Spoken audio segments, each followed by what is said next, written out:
Oke, baik Bu. Sebelumnya terima kasih pada Bapak Ibu semua untuk materi pertama mungkin sudah saya sampaikan. Selanjutnya kita akan menuju pada materi yaitu tentang pembelajaran hybrid dengan Google Classroom. Nah, materi dan juga nanti ada sekaligus saja ada authentic assessment dengan Google Form begitu yang keduanya akan disampaikan oleh Bu Katrin. Untuk itu kepada Bu Katrin mungkin sekaligus bisa sambil memperkenalkan diri begitu.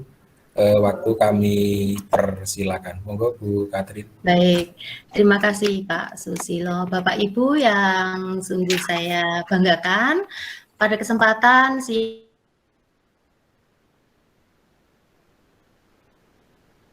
yang hari ini saya akan berbagi yang kedua itu tentang Google Classroom. Namun sebelumnya saya akan meminta kepada Bapak Ibu semuanya untuk bisa menuliskan di room chat di sana. Di antara Bapak Ibu siapa yang sudah menggunakan Google Classroom selama ini? Monggo, saya tunggu. Silahkan dituliskan di room chatnya Bapak Ibu yang sudah menggunakan Google Classroom.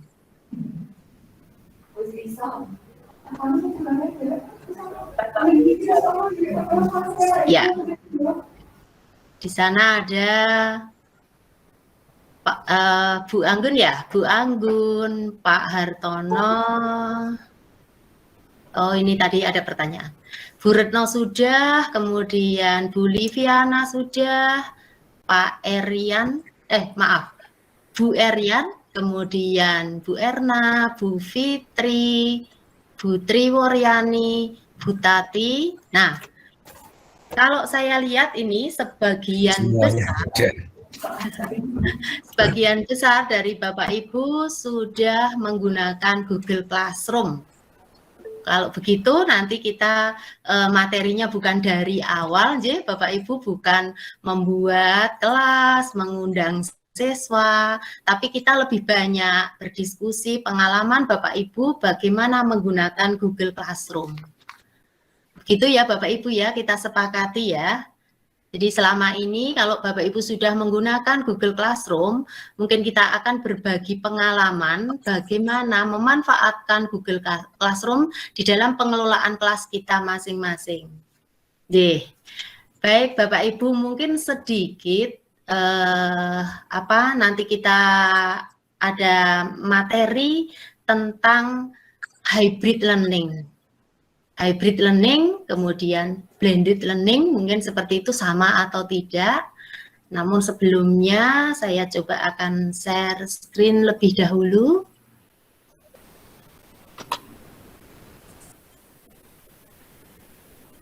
Ya, yang menjadi bagian dari tugas saya di kesempatan siang hari ini adalah membahas tentang hybrid learning dengan Google Classroom.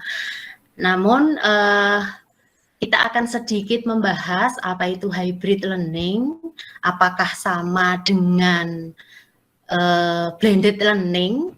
Mungkin Bapak Ibu bisa menuliskan di room chatnya di sana, sama atau tidak. Kalau sama itu apa itu hybrid learning, apa itu blended learning, kalau berbeda, berbedanya di mana? Monggo Bapak Ibu. Hybrid learning dengan Google Classroom, karena nanti dengan demikian kita akan mengetahui bagaimana memanfaatkan Google Classroom ini untuk layanan pembelajaran kita pada peserta didik, seperti apa supaya kita bisa maksimal pemanfaatan Google Classroom-nya.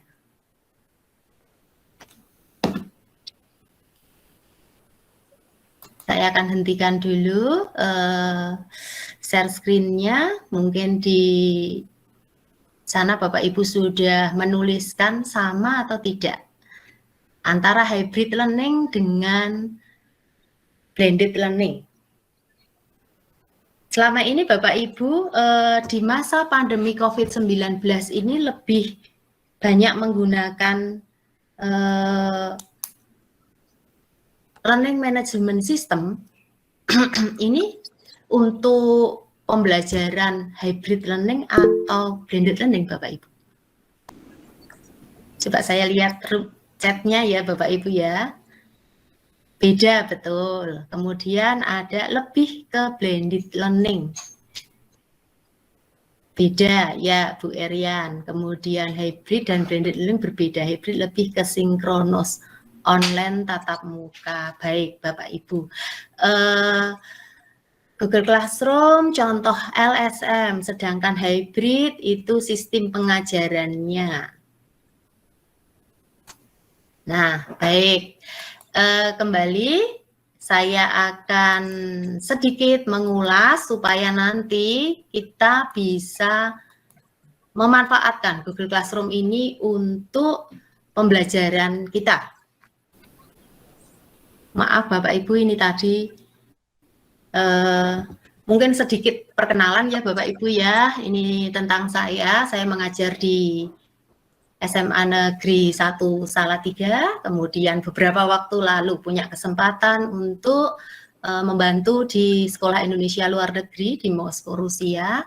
Kemudian beberapa pengalaman yang lain itu mengajar di UT dan juga membantu di UKSW. Sedikit itu tentang saya, mungkin nanti kalau kita bertemu di lain kesempatan, tetap terjaga silaturahmi kita. Baik, saya akan lanjutkan tadi Bapak Ibu, berbeda nggih. Jadi kalau kita membahas tentang hybrid learning, ini dari beberapa ahli itu saya mengambil dari 3 pakar. Yang pertama adalah Simon Dainan. Dia mengatakan bahwa kombinasi dari pembelajaran tradisional di dalam kelas dan pembelajaran jarak jauh. Kombinasi, beberapa siswa hadir di kelas, sementara yang lain dapat bergabung dari jarak jauh. Tidak ada keharusan bagi siswa untuk hadir secara daring atau tatap muka. Jadi ini adalah pilihan. Jadi nanti pembelajarannya itu dilaksanakan dalam waktu yang bersamaan, di mana peserta didik itu bisa memilih, mau memilih tatap muka atau memilih daring. Adapun materinya itu sama. Kemudian yang berikutnya Sarah itu juga mengacu pada situasi di mana siswa dapat memilih untuk menghadiri kelas secara langsung ataupun secara virtual pada waktu yang sama. Seperti itu. Kemudian Selisa Steele itu pendekatan pendidikan di mana beberapa individu berpartisipasi secara langsung dan beberapa berpartisipasi secara daring. Instruktur atau fasilitator mengajar jarak jauh dan tatap muka secara bersamaan. Itu hybrid learning. Saya kira tadi dari jawaban Bapak Ibu itu sudah betul sekali sehingga kita tidak keliru. Jadi nanti kalau akan memanfaatkan Google Classroom untuk pembelajaran hybrid learning itu tepat. Selanjutnya ini adalah blended learning. Blended learning itu berarti kita menyatukan praktek terbaik dari pengajaran secara tatap muka dan pembelajaran jarak jauh dengan memanfaatkan teknologi agar siswa memilih kontrol parsial atas kecepatan dan pembelajaran.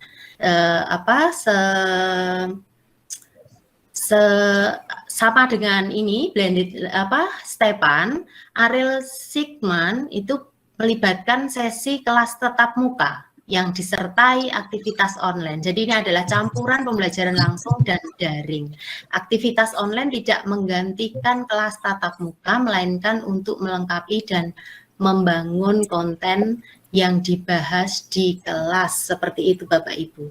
Jadi kalau nanti kita akan memanfaatkan Google Classroom untuk pembelajaran hybrid learning, kalau kita lihat perbedaannya seperti ini, kegiatan dan materi ajarnya memfasilitasi, kalau hybrid learning memfasilitasi 2 mode yang berbeda, yaitu PTM dan PJJ dengan kegiatan dan materi ajar yang hampir sama di saat yang sama, seperti itu. Kemudian peserta didik bebas memilih akan mengikuti PTM ataupun PJJ. waktunya bagaimana Bapak Ibu? Waktunya untuk PTM itu di sekolah dan PJJ bisa di rumah atau di yang jelas tidak. Kemudian dilakukan dalam waktu yang bersamaan atau tidak jauh terpaut waktunya. Dan kalau kita lihat di situ blended learning itu mengakomodir campuran pembelajaran tatap muka dan PJJ dengan materi ajar yang berbeda tapi disesuaikan. Itu untuk kegiatan dan materi ajarnya, tetapi untuk peserta didiknya, semua peserta didik merasakan kedua mode. Jadi misalnya pada kesempatan seperti ini, kita tatap muka seperti ini menyampaikan materi, kemudian nanti ada tugas yang harus dikerjakan oleh peserta didik, kita sematkan di Google Classroom misalnya seperti itu, kemudian peserta didik mengerjakannya melalui Google Classroom. Nah, itu adalah blended learning. Tetapi kalau misalnya kita mengajak peserta didik untuk yang di kelas itu adalah pembahasan materi, kemudian yang di rumah kita berikan tugas melalui Google Classroom, tugas tersebut materinya sama dengan yang kita bahas di kelas, maka yang seperti itu adalah hybrid learning. Kemudian waktu dan lokasi untuk blended learning, PTM dilakukan di jam setelah, PJJ dilakukan secara mandiri di rumah di waktu yang berbeda. Seperti itu Bapak Ibu, mungkin ini untuk menyegarkan kembali tentang perbedaan antara hybrid learning dengan blended learning. Nah Bapak Ibu, ini adalah beberapa contoh untuk proses pembelajaran. Misalnya adalah yang pertama, guru mengajar di kelas di hadapan murid, setelah itu guru memberikan penugasan berupa mengamati dan memberi komentar pada sebuah video yang nanti bisa diakses siswa melalui LMS yang sudah disiapkan sepulang sekolah atau di lain waktu siswa mengamati video itu dan menuliskan pendapat mereka, guru lalu memberikan feedback dan nilai. Nah ini Bapak Ibu termasuk hybrid apa blended learning Bapak Ibu? Hybrid learning atau blended learning Bapak Ibu? Blended learning. Blended atau hybrid? Blended nah ini kayaknya. Blended. Betul sekali Bapak. Baik, yang kedua Bapak Ibu, seorang guru mengajar siswa melalui video conference dan membagikan tautan artikel kepada siswa. Siswa diminta membacanya dengan cermat. Pertemuan selanjutnya siswa dan guru sama-sama hadir di kelas dan membahas artikel tersebut. Kalau ini blended atau hybrid Bapak Ibu? Blended learning sama dengan nomor 1. Oke. Sekarang yang terakhir, pada suatu waktu seorang pembicara memberikan materi kepada para pendengar. Ada dua kelompok yang hadir di depan pembicara dan yang mendengarkan paparan materi melalui YouTube streaming. Selesai sesi penjabaran materi, narasumber memberi kesempatan baik. Hybrid baru ini. Ya, baik Bapak Ibu. Hybrid learning. Kita sudah memahami hybrid learning dan blended learning, maka dari itu Bapak Ibu nanti kita bisa memanfaatkan learning management system. Jadi Google Classroom itu adalah salah satu LMS yang bisa kita manfaatkan untuk layanan pembelajaran kita, baik itu hybrid learning maupun blended learning. Nah, untuk akun belajar ID kita mungkin sudah banyak kita manfaatkan untuk pembelajaran, baik itu ada Gmail, Google Calendar, Google Drive, Google Meet, dan seterusnya. Ini nanti banyak aplikasi ini yang sudah kita manfaatkan. Dan yang mau kita bahas adalah di Google Classroom, Bapak Ibu. Nah, sedikit mungkin kita juga refresh kembali tentang Google Classroom, Bapak Ibu. Jadi kalau di akun pribadi, mungkin tidak ada link Google Meet-nya ya untuk kelas ya, Bapak Ibu ya. Kemudian di akun Belajar ID nanti ada link Google Meet yang tersemat. Tetapi tadi di kelas kita mungkin Pak Sus membuat link khusus ya, tidak yang tersemat di Google Classroom kita. Mungkin seperti itu ya Pak Sus ya. Tadi saya melihat ya berbeda linknya begitu Bapak Ibu. Jadi kalau misalnya kita menggunakan Google Classroom yang kita miliki dari akun Belajar ID itu sudah ada linknya, maka kita bisa menggunakan sewaktu-waktu kita akan video conference dengan peserta didik kita bisa langsung menggunakan link tersebut. Jadi itu lebih praktis. Kemudian yang berikutnya adalah kapasitas ya Bapak Ibu ya. Kita sudah bisa membedakan, saya sudah menggunakan Google Classroom itu beberapa saat sebelum pandemi. Jadi beberapa saat sebelum pandemi itu saya berkesempatan mengikuti pelatihan di P4TK IPA Bandung sekitar bulan Juli ya 2019, itu belum pandemi, dan saya mendapatkan materi tentang Google Classroom. Dan saat itu juga kemudian saya memanfaatkannya untuk pembelajaran, memang lebih banyak blendednya karena saya manfaatkan untuk beberapa tugas yang memang mungkin untuk menghemat waktu seperti itu, sehingga nanti murid-murid atau siswa kita itu bisa mengerjakannya di lain kesempatan, tidak saat tatap muka. Nah, saya sudah merasakan begitu bedanya antara akun personal dengan akun Belajar ID. Jadi yang personal itu maksimal 20 guru, 250 siswa, tidak ada fitur undang wali. Kemudian di akun Belajar ID ini maksimal bisa 20 guru, itu kalau misalnya kita akan berkolaborasi dengan teman guru, tapi biasanya kalau di dalam sekolah mungkin di dalam satu kelas itu tidak lebih dari 3 guru ya Bapak Ibu ya, paling banyak mungkin 2, atau mungkin kalau misalnya kelasnya memang mau dibuat kelas Google Classroom kita untuk beberapa mapel juga bisa, tapi sebagian besar kalau di sekolah saya itu setiap mapel membuat kelasnya masing-masing, sehingga kalaupun berkolaborasi mungkin hanya dengan 2 guru misalnya seperti itu. Misalnya saya mengajar kimia begitu, untuk kelas tersebut itu 2 guru misalnya seperti itu. Jadi ini maksimal 20 guru, kemudian siswanya bisa 1000 siswa, dan ada fasilitas untuk undang wali seperti itu, sehingga Bapak Ibu bisa lihat nanti di Google Classroom-nya masing-masing. Kalau di situ tidak ada undang wali, kemungkinan besar adalah akun yang digunakan untuk join itu adalah akun personal.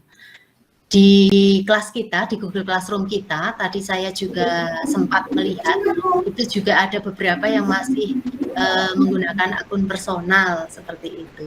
Mudah-mudahan di terakhir ini kita sudah bersih, semuanya sudah pakai akun Belajar ID ya Bapak Ibu ya. Mungkin Pak Sus bisa sambil mengecek apakah teman-teman ini semuanya sudah pakai akun Belajar ID Pak di kelas Google sepertinya sudah, karena kemarin kalau ada yang masih menggunakan akun pribadi, saya minta untuk mengganti dan saya keluarkan begitu baru mengganti lagi.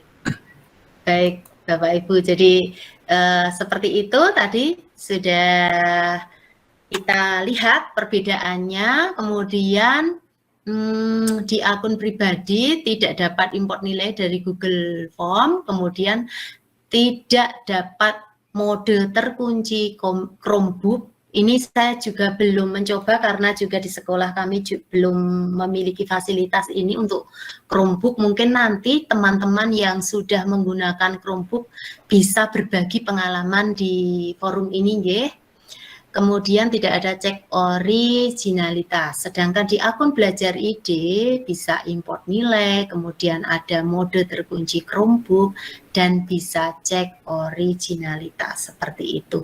Jadi ini beberapa kelebihan kalau kita menggunakan akun belajar ID dibandingkan akun personal.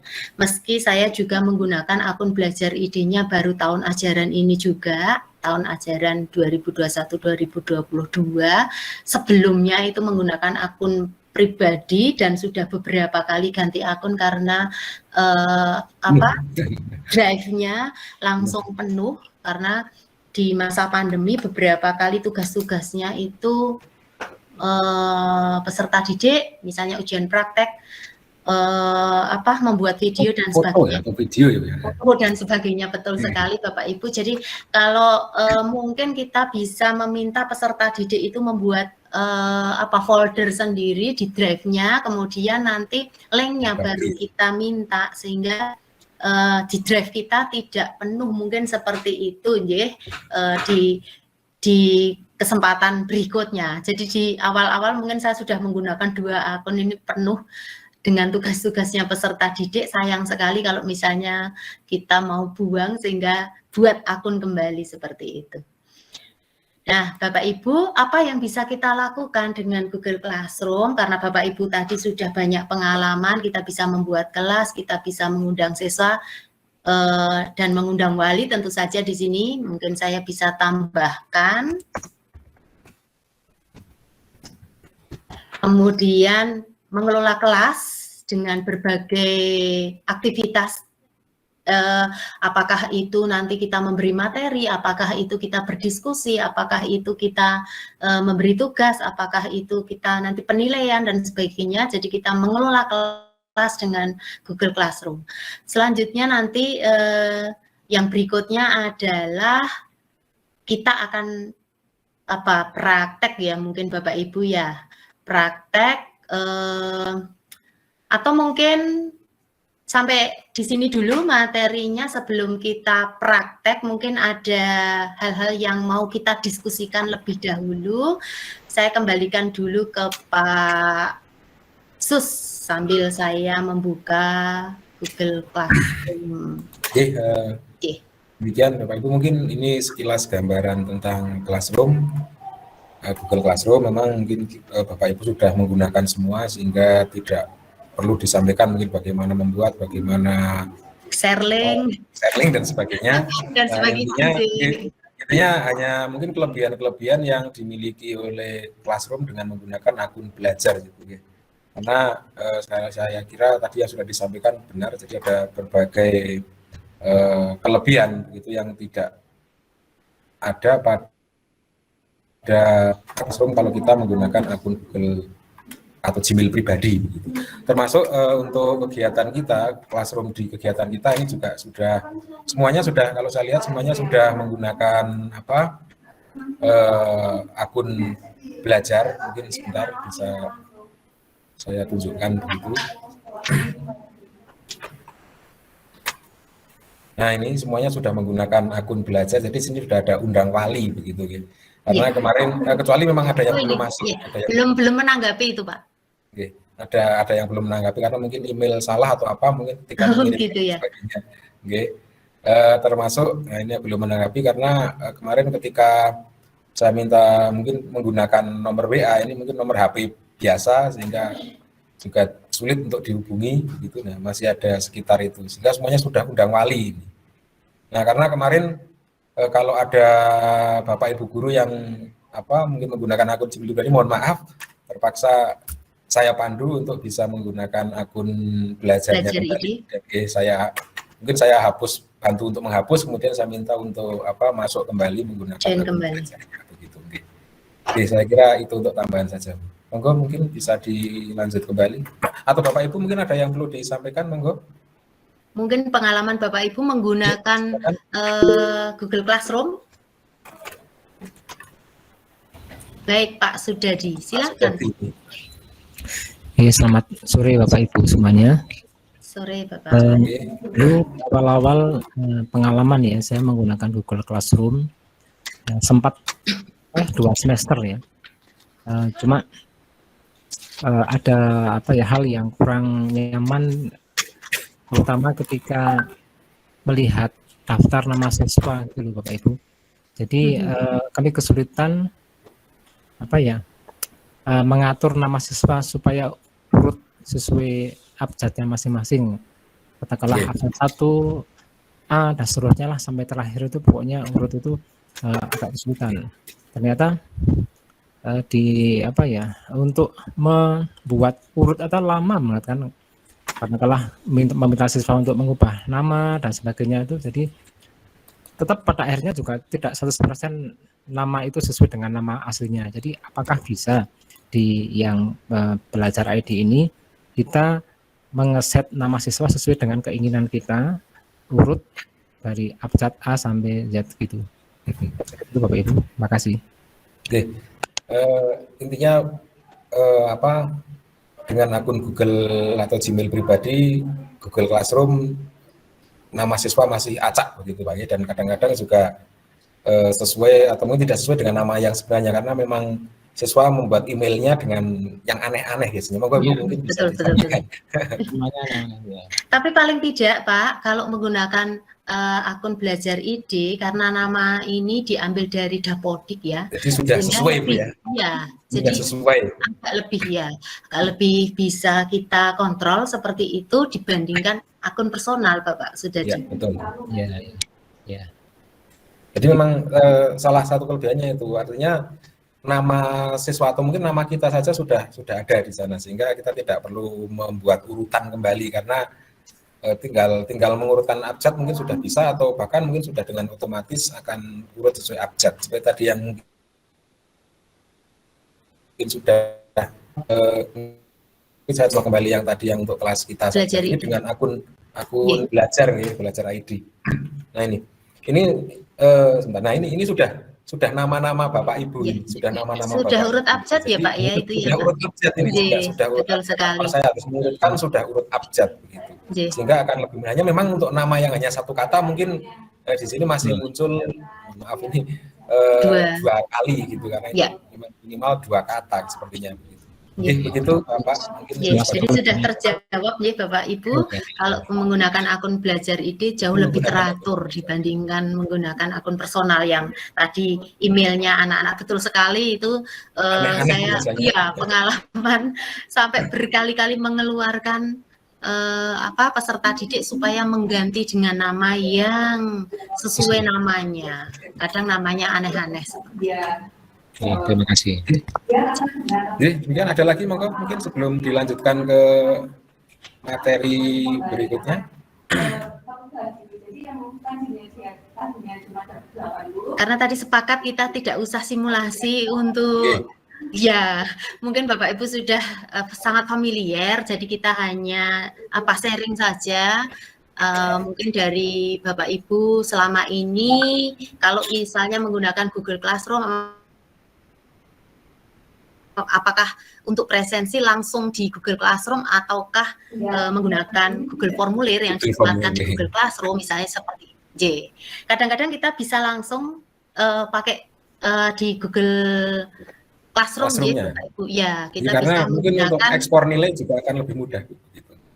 Jadi kita menggunakan fitur yang ada di tugas di sana seperti itu.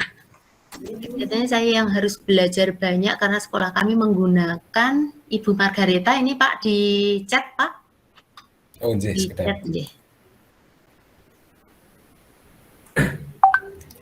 Jadi untuk Ibu Margareta. Oh betul. Curhat saja ini. Curhat. Mohon maaf, berarti saya harus belajar banyak ini karena kami pakai psikologi. Sama Bu. Kami juga masih belajar terus. Betul Ibu. Jadi tapi lebih sederhana Ibu dibandingkan psikologi. Saya pernah mencoba psikologi juga, kemudian mencoba menggunakan tim, kemudian Google Classroom. Ini yang paling simpel karena memang ya. Jadi semoga bisa menyesuaikan. Ya, pasti cepat menyesuaikan Ibu. Terima kasih. Tidak perlu ya, ini tidak perlu simulasi ya Ibu ya. Baik Bapak Ibu, bagaimana? Apakah masih ada yang perlu kita diskusikan seputar Google Classroom?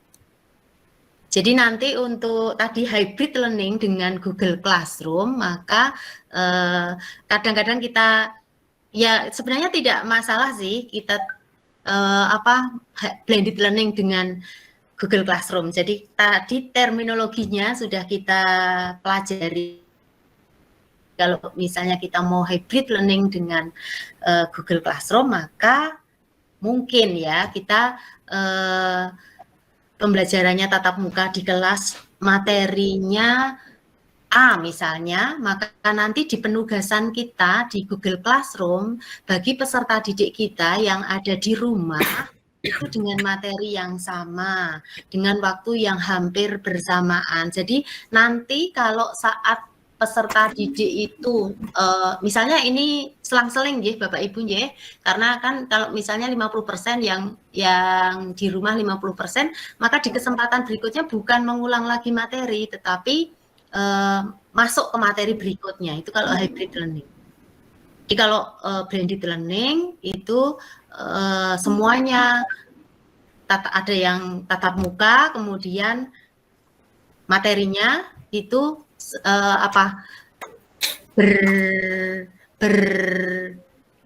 berbeda ya, seperti itu. Di Bapak Ibu mungkin nanti ya kita banyak berlatih untuk memberi penugasan siswa yang mengaktifkan. Jadi kadang-kadang tidak sekedar tugas ini seperti itu. Mungkin di Google Classroom kita maksimalkan dengan berbagai materi, baik itu dalam bentuk teks, baik itu dalam bentuk video, baik itu dalam bentuk link, misalnya seperti itu. Kemudian bagaimana dia mengerjakan, tapi yang lebih penting itu sebenarnya kita mudah memberi tugas ya Bapak Ibu ya, tetapi kadang kita malas untuk memberi feedback. Nah itu yang mengingatkan diri saya juga, supaya kalau kita itu sudah berkomitmen untuk melayani peserta didik ya di Google Classroom kita berikan feedback seperti itu. Mereka akan sangat senang sekali Bapak Ibu kalau sekecil apapun yang kita komentari di peserta didik seperti itu. Kira itu Pak Susilo, bagaimana ini untuk diskusi tentang Google Classroom, apakah masih dilanjutkan ataukah sudah kita bergeser ke materi berikutnya Pak Susilo?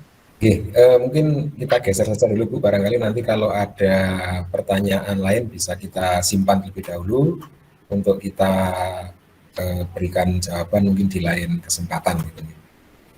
Karena mengingat waktu mungkin yang sudah hampir pukul 15 gitu nggih. Oke Bapak Ibu, demikian untuk materi tentang Google Classroom. Untuk selanjutnya monggo masih Bu Katrin untuk menyampaikan materi tentang authentic assessment dengan Google Form. Dipersilakan Bu, monggo. Baik Bapak Ibu, kita akan bergeser ke materi berikutnya. Sebenarnya tadi kita sudah membahas sedikit ya, tadi yang menyinggung tentang Google Formulir. Bapak Ibu, saya ingin tahu selama ini Google Formulir itu Bapak Ibu gunakan untuk apa saja? Saya ingin tahu, silakan Bapak Ibu tuliskan di room chat Bapak Ibu masing-masing, silakan. Monggo Bapak Ibu. Saya tunggu ya Bapak Ibu ya, silakan. Biasanya digunakan untuk apa saja? Untuk penilaian, untuk presensi, untuk refleksi akhir semester, daftar hadir, survei, angket, ulangan harian, luar biasa. Loh Pak, ini sudah selesai berarti Pak kita materinya. Ini sudah pada menggunakan semuanya ini. Gunakan untuk menulis jurnal harian, untuk membuat angket, presensi. luar biasa Bapak Ibu, saya kira kita sudah sangat familiar dengan Google Formulir ini Bapak Ibu. Jadi kalau yang menggunakan form di Microsoft itu sebenarnya hampir sama ya. Jadi kalau Bapak Ibu gunakan Google Formulir bisa untuk survei, bisa untuk penilaian. Bisa untuk hal-hal yang lain yang tadi Bapak Ibu sudah sebutkan. Nah, mungkin kita apa ya, kalau di Google, kita diskusi saja Bapak Ibu di Google Formulir untuk yang mapel-mapel bahasa, IPS, mungkin seperti itu bentuknya teks, itu mudah nggih Bapak Ibu nggih. Tapi kalau misalnya yang eksak, ada matematika, ada kimia misalnya saya, itu biasanya Bapak Ibu menggunakan apa kalau di Google Formulir Bapak Ibu? Nulisnya pakai apa Bapak Ibu? Ngetiknya pakai apa Bapak Ibu? Biasanya pakai apa? Mohon maaf Ibu menjawab. DPT. Ya, biasanya kami ketik dulu di Word biasa, kemudian kita screenshot, kemudian ada yang dilampirkan. Ya, sementara cara yang bisa dipakai seperti itu Bu, karena kalau untuk rumus-rumus misalnya mapel matematika, kimia itu kan ada perpangkatan, pangkat atas, pangkat bawah. Itu biasanya di Google Form tidak bisa. Betul sekali. Ya, itu mungkin mungkin itu kekurangannya di kita harus apa ya Bu ya, menggunakan apa aplikasi lainnya, mungkin kita searching di internet, kita bisa gunakan ketik yang lainnya. Jadi kita bisa dibantu. Tetapi mungkin yang paling sederhana seperti yang Ibu sampaikan tadi. Jadi yang paling sederhana kita menggunakan screenshot ataupun mungkin snipping tool Bapak Ibu. Ya, seperti itu mungkin saya pun nggak telaten kalau saya harus mencari dari internet kemudian saya ketikkan di situ, tapi mungkin bisa kita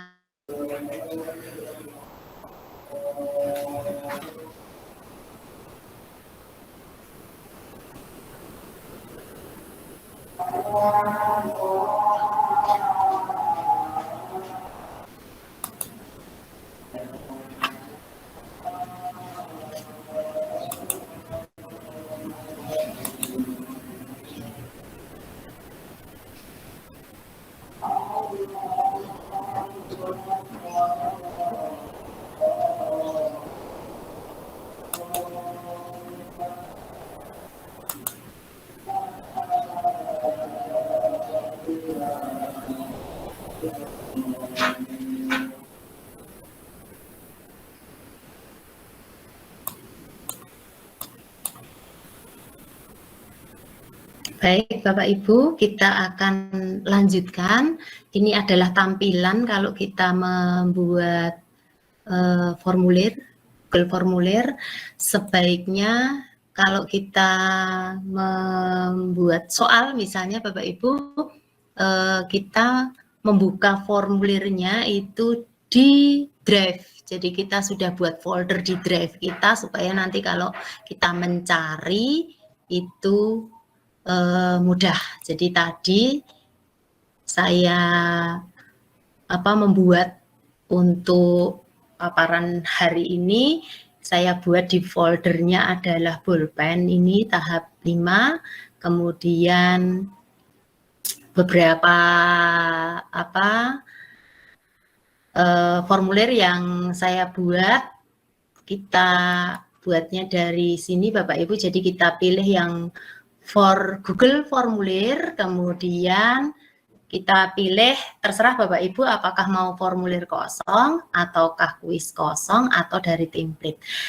formulir kosong itu pun nanti kita bisa mengubahnya kalau itu menjadi sebuah untuk survei ataupun angket yang tidak perlu penilaian, maka kita nanti pilih yang di presentasinya itu tidak untuk kuis. Tapi kalau kita nanti akan gunakan untuk penilaian, maka nanti kita pilih yang digunakan untuk kuis seperti itu. Jadi Bapak Ibu boleh langsung dari titik 9 atas ini pilih Google Formulir, ataupun kita bisa mulai dari Drive kemudian kita pilih yang Google Formulir seperti ini Bapak Ibu. Jadi monggo saja, silakan mau dimulai dari mana. Biasanya kalau saya lebih memilih pakai di Drive dulu, di Google Drive, kemudian kita buat folder, kemudian kita pilih seperti itu. Jadi ini tadi beberapa contoh yang saya sengaja buat sambil menunggu waktu tadi.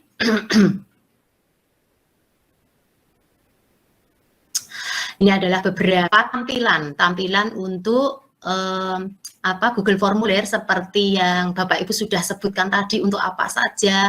Misalnya kita bisa manfaatkan untuk misalnya kalau itu sebuah ujian ya berarti untuk penilaian, kalau itu bukan untuk penilaian ya untuk survei, untuk angket dan sebagainya seperti itu.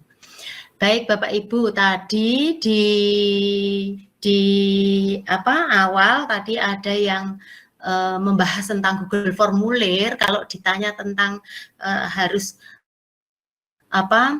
ngehack dan sebagainya, kok saya nggak mengerti itu. Yang kita pikirkan adalah bagaimanakah kita menyelenggarakan sebuah pembelajaran, di mana kalau itu penilaian ya berusaha peserta didik untuk kita arahkan lebih kepada sikap, lebih kepada kejujuran seperti itu. Meski itu sulit Bapak Ibu. Jadi meski sulit, pasti 1-2 mungkin tetap melakukan kecurangan-kecurangan seperti itu. Tapi paling tidak kita berusaha lah untuk memberikan menanamkan karakter begitu ya. Ya, kalau saya lebih memilih ke situ Bapak Ibu, meski tetap mengantisipasi kalau beberapa kesempatan memang saya kadang menggunakan Google Formulir, kadang menggunakan form Microsoft, kadang menggunakan Moodle Bapak Ibu. Jadi sebenarnya kalau misalnya tadi dikatakan oleh Pak Sus opsional, ya memang kita kan tidak wajib juga, kita boleh kok menggunakan beberapa, hanya kita pilih mana yang paling efektif, mana yang paling nyaman seperti itu. Tetapi memang belajar ide itu memang direkomendasikan oleh ya memang pemerintah ada kebijakan kita menggunakan. Jadi ya tidak melulu pakai belajar ide, mungkin di beberapa kesempatan kita bisa menggunakan yang lainnya seperti itu Bapak Ibu. Jadi kita variasi supaya kalau saya berpikirnya nanti supaya kita tidak diteni anak-anak. Anak-anak itu justru kalau mau penilaian itu bertanya, Bu, nanti soalnya mau pakai apa? Gitu pertanyaannya, bukan soalnya isinya apa ya Bapak. Pak nggak bertanya ke saya nggak seperti itu, tapi pertanyaannya, Bu Katarina nanti mau menggunakan apa seperti itu. Jadi dia sudah nanti kalau pakai ini saya harus bagaimana, pakai ini harus bagaimana seperti itu. Yang paling anak-anak justru kadang tidak senang itu malah pakai kuisis, itu nggak senang karena saya ngasih waktunya itu kadang mepet-mepet. Jadi untuk satu soal yang seharusnya hitungan misalnya seperti itu harus dikerjakan dalam waktu dia 5 menit misalnya, saya hanya beri waktu karena kalau kita mengacu pada UN yang lalu itu kan satu soal 3 menit ya Bapak Ibu ya. Jadi biasanya saya memberikan waktu 3 menit untuk setiap soal.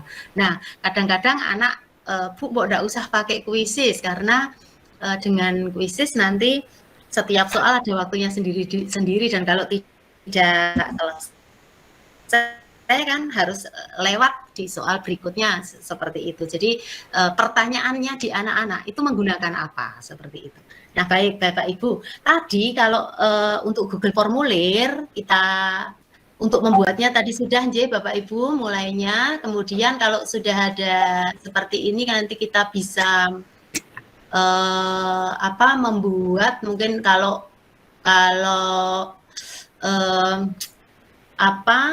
topiknya ini menyesuaikan Bapak Ibu, kemudian ini deskripsi bisa dituliskan deskripsinya sesuai dengan topiknya. Jadi kalau misalnya itu penilaian harian, kita bisa memberikan deskripsinya adalah materinya, kemudian waktunya, kemudian harinya, mungkin seperti itu. Kalau itu angket ya, angket tentang kegiatan angket untuk menjaring yang kita perlukan, misalnya seperti itu. Kalau sebuah pendaftaran untuk event kegiatan, ya berarti deskripsi tentang kegiatan tersebut, seperti itu. Ini juga bisa diisi, bisa tidak untuk deskripsi, tapi sebaiknya memang diisi untuk mendukung topiknya. Kemudian yang berikutnya adalah biasanya kalau itu soal ya berarti ada nama.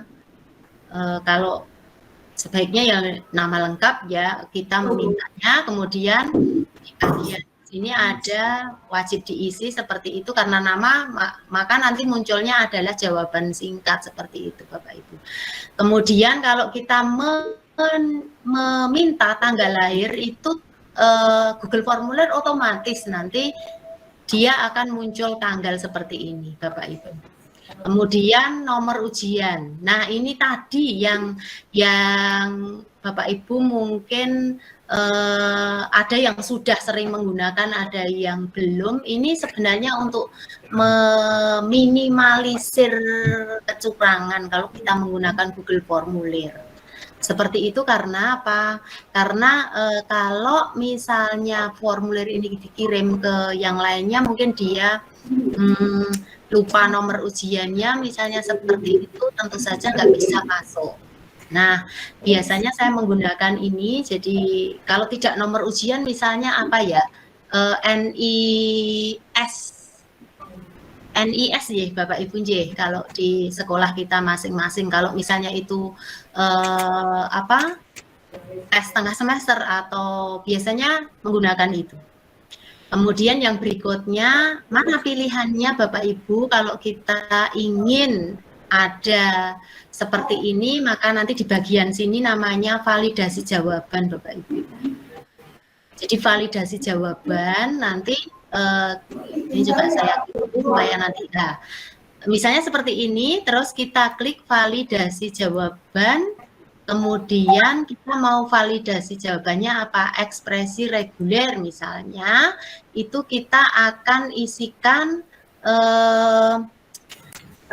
nomor ujiannya. Jadi kita ketikkan misalnya 2022 atau gini 22001 misalnya. Kemudian nomor berikutnya adalah kita gunakan yang ini Bapak Ibu, yang di keyboard kita itu yang tegak. Kemudian 22001 misalnya. Nah ini. Dan seterusnya, jadi kalau misalnya di dalam kelas kita ada 36 ya kita tuliskan semuanya seperti itu, sehingga nanti pada saat dia akan login, akan mengerjakan Google Formulir ini, dia harus memasukkan nomornya ini. Kalau tidak, maka dia tidak bisa masuk. Seperti itu. Kemudian setelah identitas, nanti kita berikan di sebelah kanan ada tools ya Bapak Ibu ya.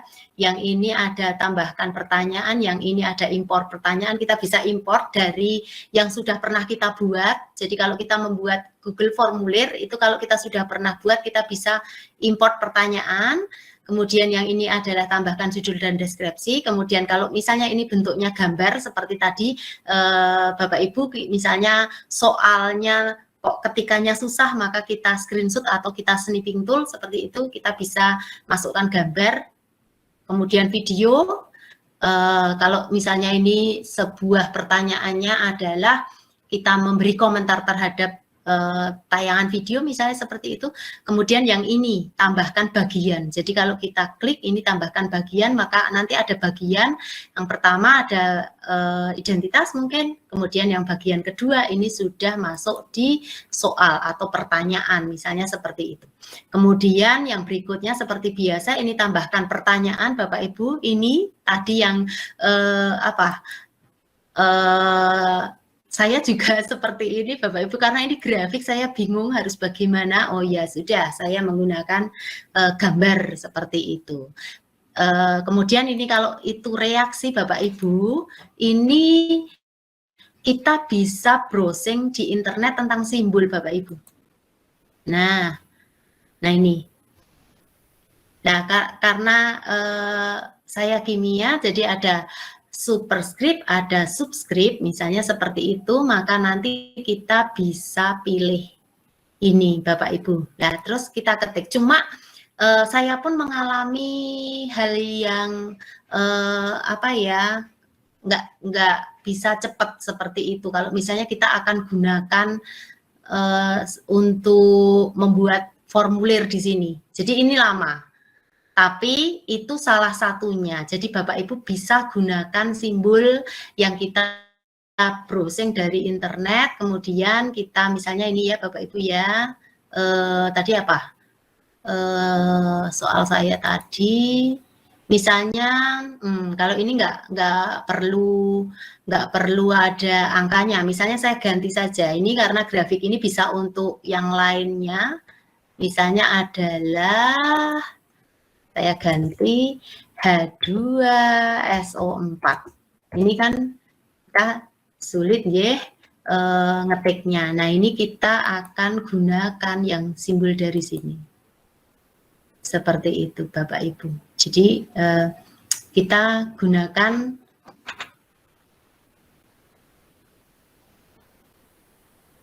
kalau superscript yang ke atas, yang sub. Ya, ini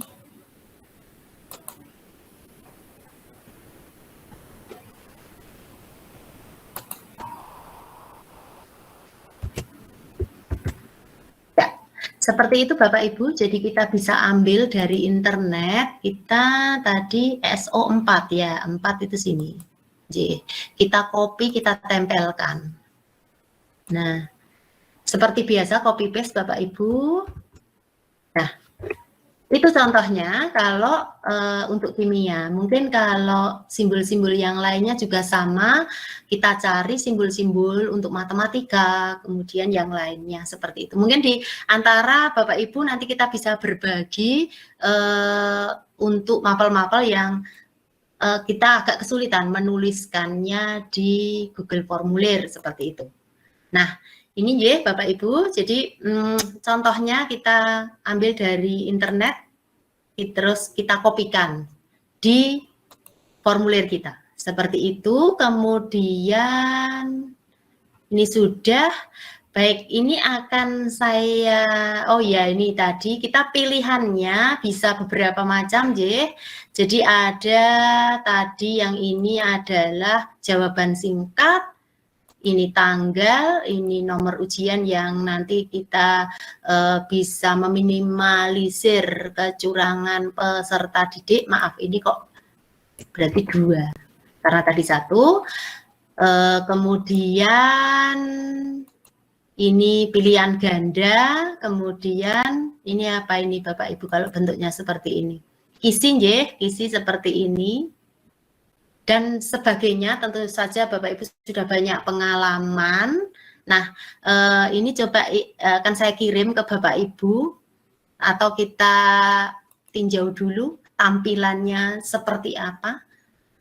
Di tampilannya seperti ini Bapak Ibu. Kalau kita klik berikutnya, kalau kita belum isi, maka karena tadi tulisannya wajib diisi nggih Bapak Ibu nggih. Nah, coba Bapak Ibu mengisikan ini, nanti saya coba saya kirim ke grup WA. Nah, coba saya kirim, pengaturan Ji. Nah, sekalian aja. Nih, kemudian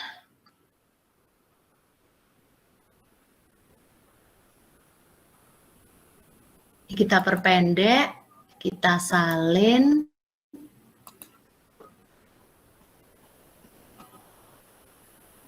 Atau di chat aja, Ji.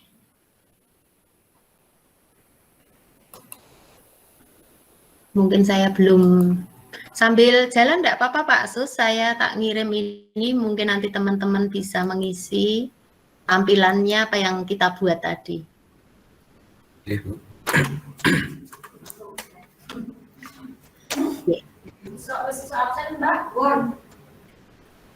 Cobi Bapak Ibu ini apakah bisa diisi, kemudian tampilannya seperti apa di tempat Bapak Ibu tadi.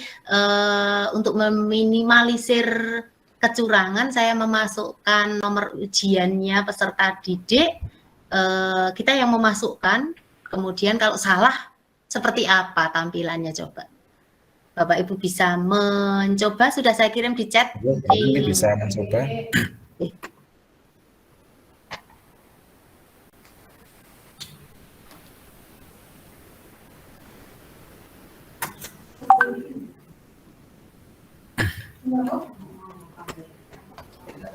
Bagaimana Bapak Ibu, bisa nggih? Bisa diisi?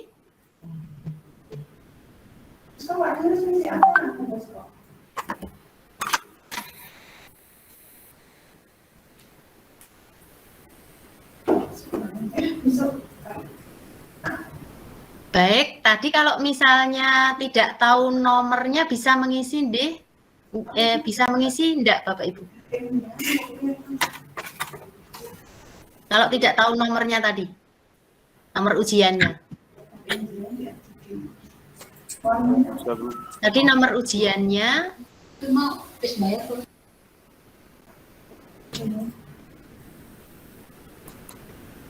Ya, 22001. Seandainya Bapak Ibu mengisinya salah, mungkin tidak bisa masuk di soal berikutnya, deh.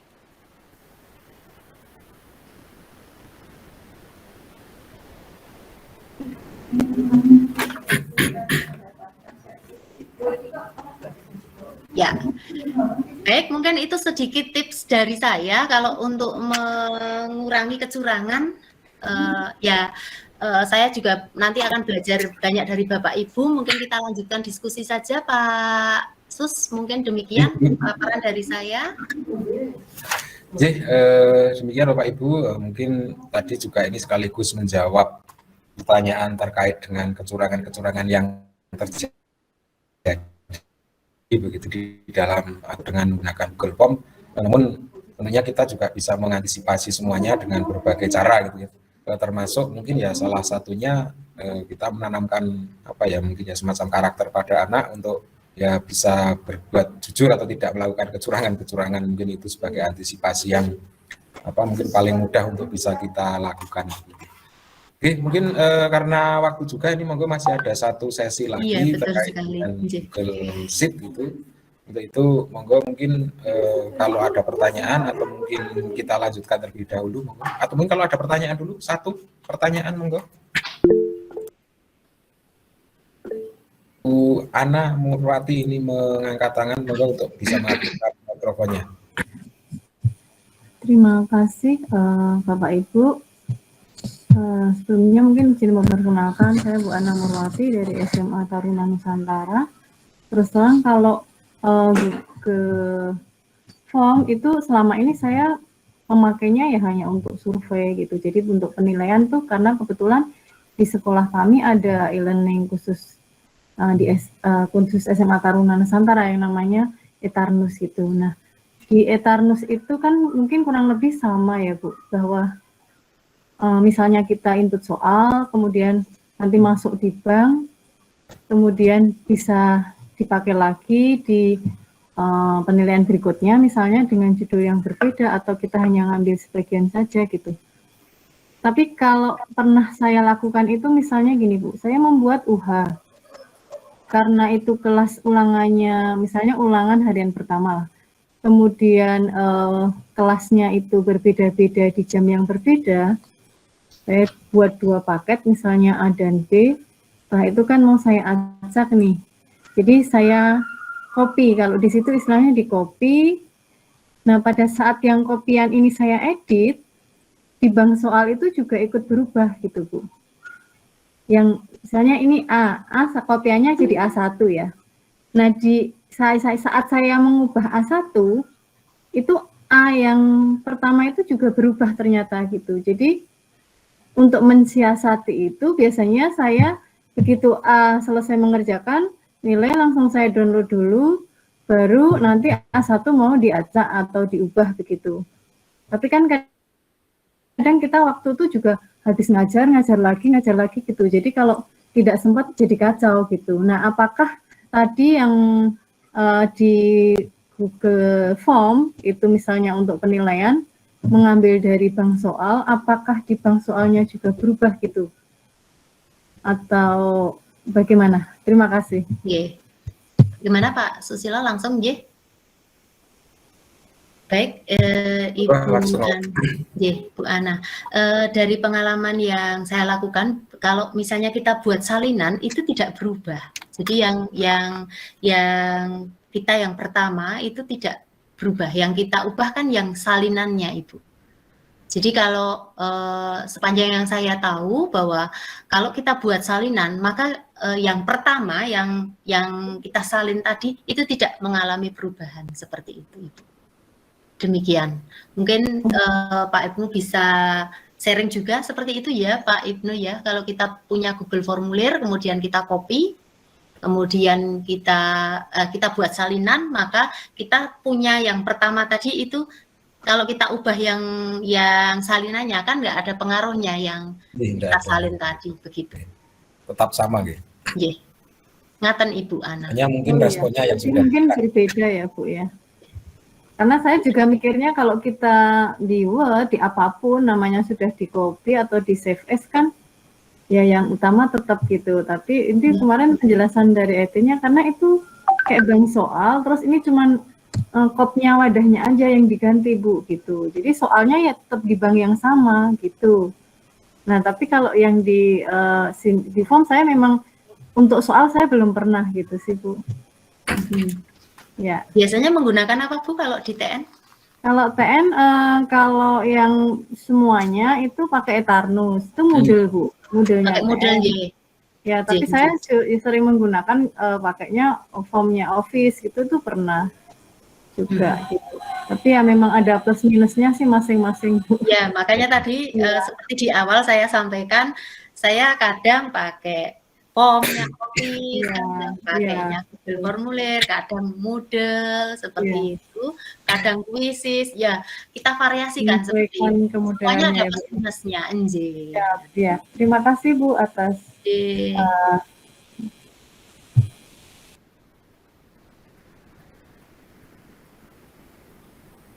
baik Pak Susilo, bagaimana kita lanjut? Mungkin kita cukupkan saja dulu Bu karena mengingat masih ada satu materi lagi gitu ya. Ini sudah hampir pukul 15.30 begitu. Mungkin kalau ada pertanyaan lagi monggo nanti kita tampung dulu saja, kemudian di kesempatan yang lain barangkali nanti bisa memberikan jawaban begitu. Begitu Bu? Baik Bapak. Karena memang ini masih ada Pak Ansori, nanti mungkin bisa melanjutkan untuk sesi yang terakhir begitu.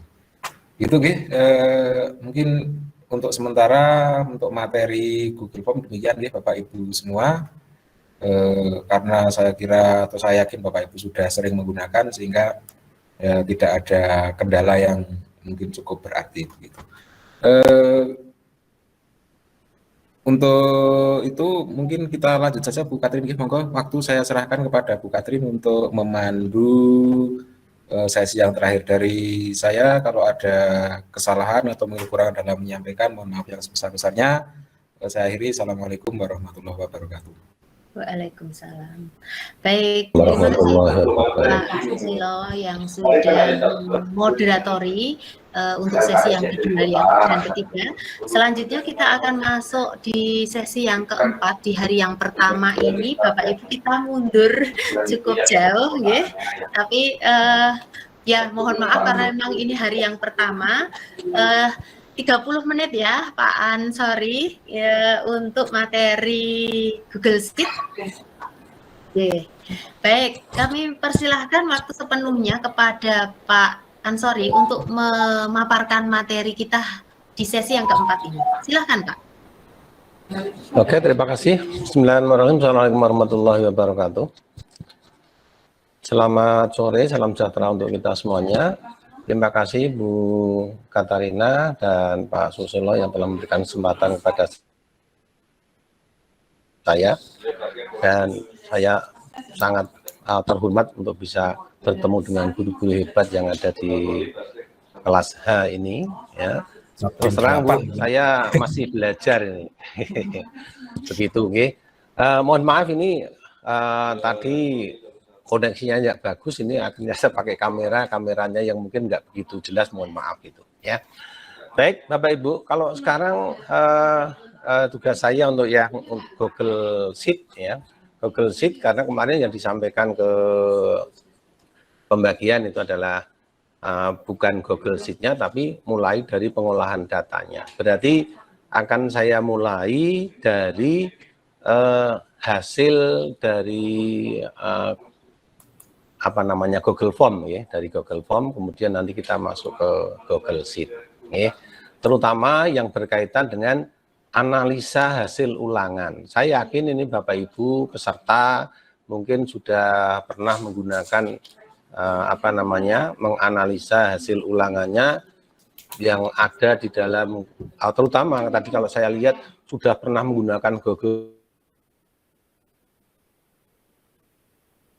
Form, berarti sudah kita. Barangkali kalau ada dari Bapak Ibu yang mau istilahnya mohon dijawab pertanyaan saya, Bapak Ibu saya kira sudah pernah menggunakan Google Sheet ya. Oleh karena itu mohon dituliskan di chat ini ya, Bapak Ibu siapa saja yang sudah pernah menggunakan Google Sheet. Monggo silakan sambil saya cek di sini ya. Kalau tadi dari yang disampaikan oleh Bu Katarina yang berkaitan dengan Google Form, karena kaitannya Google Form itu adalah Google Sheet ya, maka pasti rekan-rekan, teman-teman, peserta sudah familiar dengan Google Sheet ini. Ini kalau saya lihat ya ternyata sudah banyak nih. Bu Fitri, Bu Penny, Pak Musbihin, ya, Bu Anggun, Bu Agustin, Pak Suhartono, kemudian Pak Caryono. Nah, ternyata ini sudah cukup banyak juga. Berarti kaitannya dengan Google Sheet itu kemungkinan Bapak Ibu sudah familiar. Untuk itu saya tidak perlu menjelaskan bagaimana Bapak Ibu membuka maupun menggunakan Google Sheet-nya, tetapi akan lebih ke arah bagaimana kita memanfaatkan Google Form dengan Google Sheet-nya yang dari hasil baik itu ulangan ataupun yang lainnya untuk menganalisis soal yang kita buat. Ya. Selanjutnya Bapak Ibu, barangkali Bapak Ibu ada yang sudah pernah menganalisis soal yang dibuat di Google Form, Bapak Ibu? Monggo, saya tunggu jawabannya ini.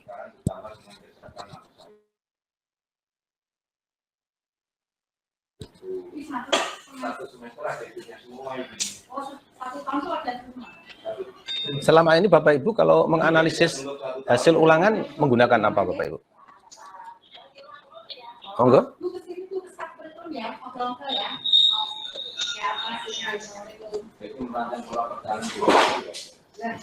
Menggunakan Excel, oke. Ya. Baik Bapak Ibu, ini ada sebagian juga rata-rata menggunakan Excel ya. Walaupun ini yang menjawab baru beberapa nih. Pak Sudadi malah sudah menggunakan spreadsheet ini. Baik, nah ini Pak Sudadi nih. Biasanya Pak Sudadi menggunakan spreadsheet-nya menggunakan bantuan yang lain apa enggak? Apa langsung dengan menggunakan spreadsheet saja, Pak?